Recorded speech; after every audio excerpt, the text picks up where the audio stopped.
Yeah, I think the kind of we talked a lot about this when we founded Red Media about the kind of newsy aspect of it, and we do have a channel, Telegram channel, the Red Media or the Red Nation Telegram. I think it's just at the Red Nation Telegram, where we kind of cover a lot of that stuff. And I'm always like, I think Twitter and like kind of these traditional social media outlets, at least for me, I don't find them useful as far as like finding information anymore. I'm there basically just to like read what my friends and comrades are saying or try to get perspectives. But it takes a lot of like these days it takes a lot of filtering to get through all that crap. And I've just been subscribing to like I still use RSS feeds to get my news and Telegram because I don't have to like wade through kind of like all the algorithms or like some controversy. Like what I noticed about Twitter, and I was actually like kind of reflecting on this a little bit because there's some channels that I follow,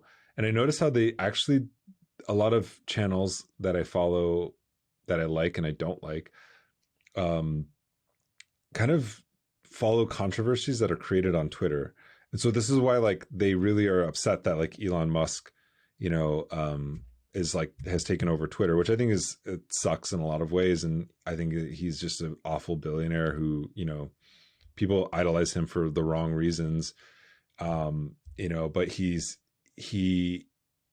he's getting under their skin because it's the channel in which they create the news, right? They don't. A lot of people don't report on the news anymore. They create it, and I think it's a bad way to join it or to do it because we just see this hype machine of like, and we try to avoid some of this stuff, but we have to weigh in at some point. Like the hype machine of like patriotic socialism, then it was like MAGA communism, or like the hype machine of I don't know, just all these issues that sometimes are important to weigh in on and a lot of times aren't because they're just like so artificial.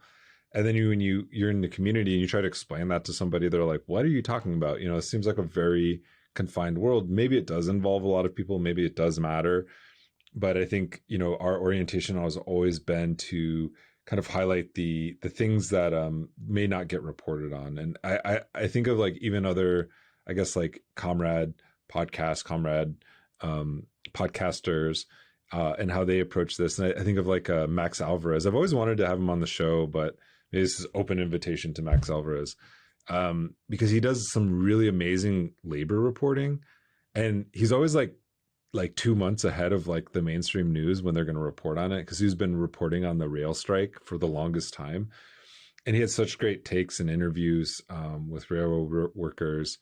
And he's just like very grounded in like how his orientation. And he's also like been following the Supreme Court case that, may take away the ability or the right to strike, which is like huge and monumental, there's some mainstream coverage of it, but not really. And so, but he's not a hype machine, he's just reporting like on these stories. And I always appreciate that, and like, that's the kind of stuff that I've always liked about the Red Nation podcast. My favorite episode of all time is actually still the Monoman episode.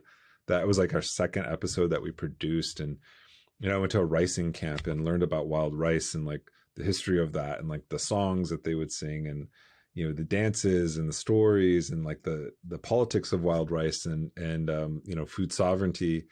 And, it just doesn't get, sometimes it doesn't get like the kind of listens that other like kind of more clickbaity podcasts get listens to. But that's my hope, is to kind of get that slow news out there again. Yeah, and that episode was like beautiful. Like I think you described it as an audio essay, or because you got not only interviews and words, you actually got like soundscapes, like songs and like the sounds of the activities like involved in the rice. Like I don't know, and that stuff is cool and like really underrated for sure. Yeah, and I think because of the pandemic, we've moved to this format of like Riverside where we sit in different locations and have record a podcast, where before a lot of the podcasts that are recording were in person, like I would just walk around with a microphone and interview, and the podcast tour does that, and so that's kind of something I'm hoping to bring back and hoping to build a studio here. I know Ua has his studio in Toronto, trying to build a studio here in Minneapolis. And I know that you guys have, there's a lot of you down in Albuquerque that are, traveling around. And I think that's also just something I really enjoyed. It's one thing to interview somebody over a computer like we're Mm-hmm. doing now. It's totally different to actually go into the context of somebody's home Mm-hmm. or to meet them in a place, where like an activity is taking place where you get to hear and feel all those sounds. The haptic kind of element of doing interviews is much different, in those contexts. Mm-hmm. Um, and yeah, that's something that I'm hoping to do more of. And I have some ideas about some stuff that I want to that we're kind of working in the works of kind of fleshing out right now. But that's my hope for 2023. I don't make New Year's resolutions, but